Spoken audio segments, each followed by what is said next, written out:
2 kids with hypothermia, like basically dying, who had also got lost in the caves. They got found by rescue dogs, like literally a week after us. And I was like, that could have been us, man.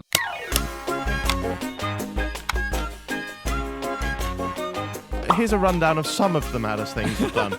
Climbed to the top of One Canada Square, the building in Canary Wharf that has the pyramid and the light, managed to sit on the light, snuck into the West Ham Stadium, ran around the pitch, got on the roof, sat in the dugout, climbed the tallest chimney in Europe, 360 metres in Slovenia. I was robbed and abandoned in the Paris Catacombs and had to stay until we were rescued. There's more.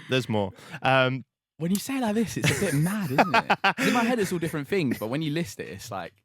Been arrested over 6 times.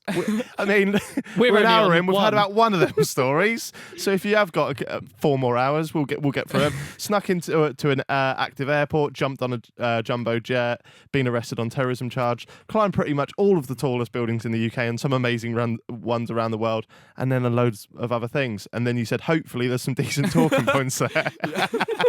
So I feel like we haven't covered anything yet. Well, I know. We've got the robbed and abandoned. Yeah, I mean, what's that about? Pretty simply, I wanted to explore the catacombs under Paris. Yeah, what are they? I'm not too clued up on it. So underneath Paris, there's like a system of caverns, and they're like catacombs, basically. So 300 miles of these catacombs that run under Paris. 300 Yeah. miles? It's mental. And a lot of them were used as to put the bodies during the Black Plague. So they're filled with like skulls and bones and all this sort of stuff. And I remember I was sitting at my house with my friend, and we're like, okay, I want to do something mad. Let's fucking go Paris. So we just booked a coach to Paris for that morning. Just ran there. Just sent it. Jumped. One jump over the channel. You're like the real life Sonic, aren't you? But yeah, literally got a coach there. That day I got a DM from a girl who was like, yeah, do you want to do the catacombs? I know a guy who can take you. He took me. I was like, yeah, sure. Why not? Who is this girl? It was just a random explorer on Instagram who just DM'd me. Did you had previous? You knew her? Nah, I didn't know her. So that's the first time she'd messaged. First time I ever. Very she trusting of you. Yeah, I know. And I don't know if I've missed it here, but how did she know you were doing this? She just saw from my stories that I was in Paris. Okay. She was like, do you want to do the catacombs? Because most explorers that go to Paris, they want to do the catacombs. Yeah. I know this guy, he can take you. It's all good. So I was like, yeah, put me in touch with him. We'll go explore the catacombs. That night, linked up with him. French guy. Seemed absolutely like the nicest guy. Like, really nice guy, really sweet. Like, we were getting on really nice, having cool conversations. And then I remember at the start, he asked both of us, he was like, as we were walking into the tunnel, do you have a map and food and water? And we're like, nah, we just didn't really know we had to bring that stuff. He's like, okay. So it's just you and your mate and him. And this guy. Right, yeah. okay. He asked us if we had a food, map or water. We said no. Keep going. Go into the catacombs. He then walks us for like 45 minutes through all these caves, which there's no way you can remember the way back. Like, yeah. You need a guide to take you out. Is it pitch black? We have our head lights on. Right. And our phone lights. So it's not for us, but if you turn it off, it's like completely pitch black, and some of it's like half filled with water. Really? And it's like they're like proper like caves, pretty much. Okay, because I'm really dumb to what these are. Yeah. So because I know my mate Tom Norris went there, but I think he went to like a tourist bit, which is like so you're not going in a tourist bit. No. It's not like a museum you walk through. It's like an actual cave. Yeah. So there is a tourist bit. Yeah. We went to the illegal access basically. Okay. So you go through you walk down like an abandoned train line into a tunnel. And then someone's literally burst through the wall and gone into a cave. Fuck. And then that's the entrance we went through. And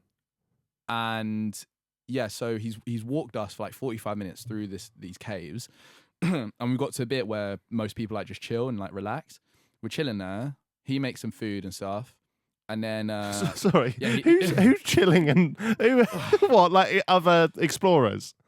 No, it was all us three chilling at this spot. But you say it like it's just like a little hangout zone. Well, like... bro, people live under there at times. There's a whole like community of people called. Yeah, it's mad. It's mad because mate, it's like another world under there. It's like there's no laws, there's no police. It's like people just go down there and they're called like the cataphiles, And they're like a group of people that just like sometimes they spend like a week underground there. It's mental. It's What yeah, it's the crazy. Fuck? And this guy was supposed to be a cataphile. And Oh. basically, I think so. Let me finish the story and I'll go back.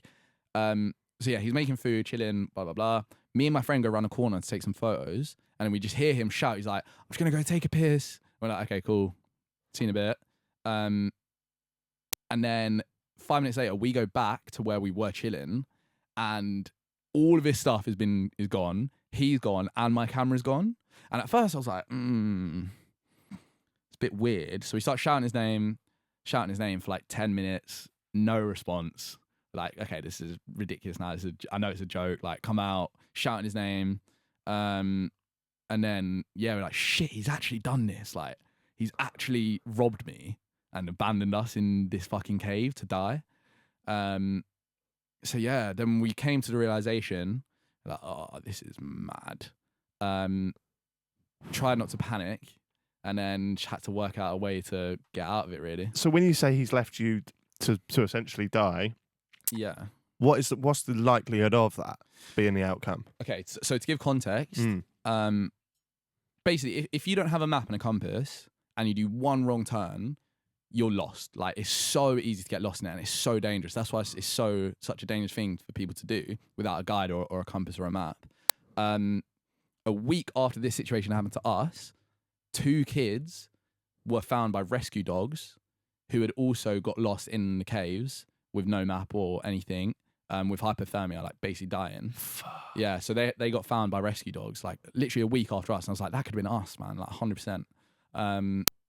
But yeah, we were just lucky because, well, our first plan was to collect all these like fairy lights, because there's loads of like old candle things, there's hundreds of them where people have just been chilling them. So we collected them all. We were going to make a trail so we could come back if we needed to, if we got lost.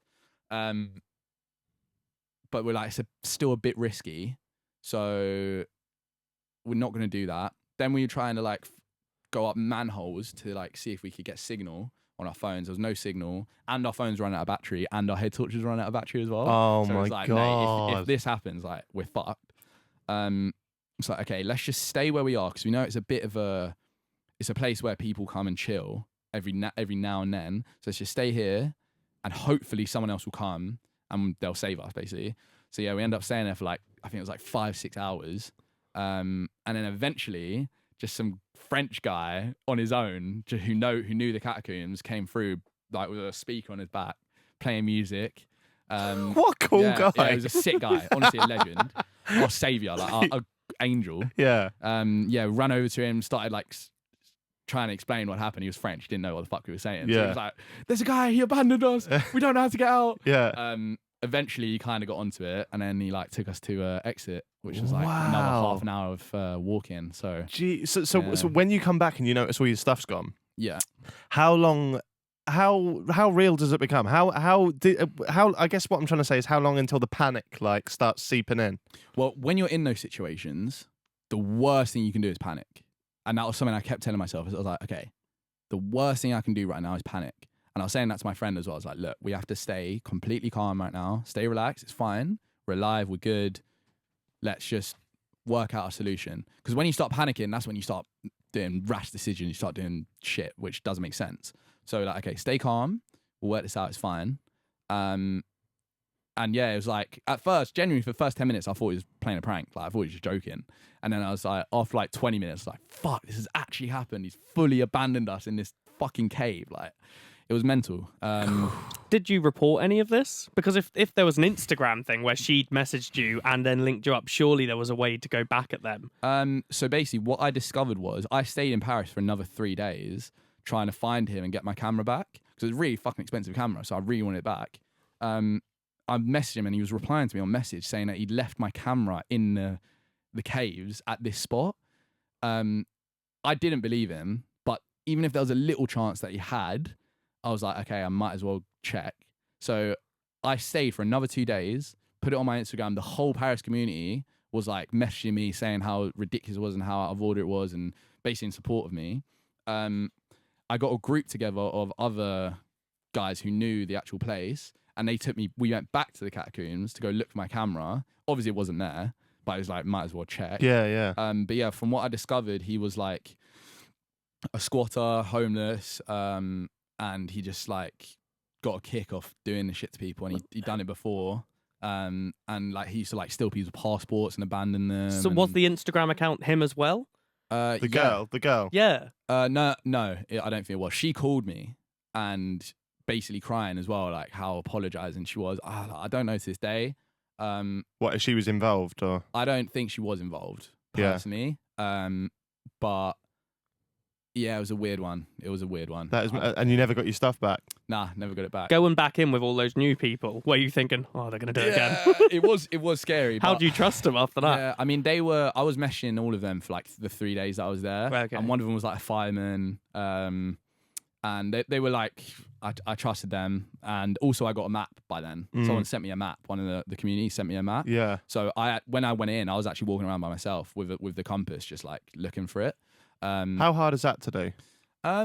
Once you have a map, it's so easy. Is it? Because you literally you mark it up with the hallways that you're going through. And then once you know the like north, south, east, and west, you can just work it out from the map. Right. So yeah, once you have a map, it's easy. It's just he knew. The worst part is he knew that we didn't have a map, we didn't have food, we didn't have that's what I was water. going to say. The fact So he's asked you. It's a savage thing to do. It's Yeah. like, it's fuck. He could have. He's essentially let you die there, isn't Yeah, that's basically over a camera. And what I found out the reason was because he's one of these cataphiles.